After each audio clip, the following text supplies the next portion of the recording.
Ready to move in premium triplex villas at Bachupally APR projects. YCP అధినేత YS Jaganmohan రెడ్డిపై శనివారం రాత్రి విజయవాడలో జరిగిన రాయి దాడి ఘటనపై పార్టీలకు అతీతంగా రాజకీయ నేతలు రియాక్ట్ అవుతున్నారు. ఈ ఘటనపై జనసేన ప్రధాన కార్యదర్శి కొనిదెల నాగబాబు స్పందించారు.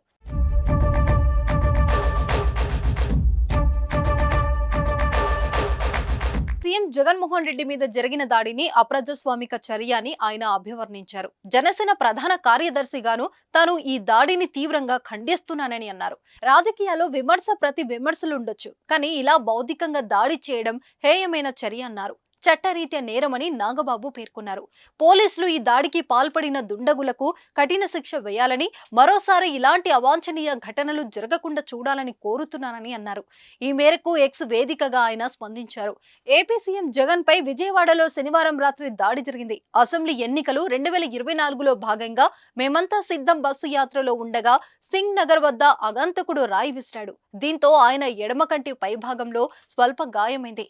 వెంటనే స్పందించిన వ్యక్తిగత వైద్య సిబ్బంది సీఎం జగన్ కు బస్సులోనే చికిత్స అందించారు. అనంతరం డాక్టర్ల సూచన మేరకు విజయవాడ ప్రభుత్వ ఆసుపత్రిలో ఆయన చేరారు. గాయం కారణంగా ఆదివారం తన పర్యటనను రద్దు చేసుకున్నారు జగన్.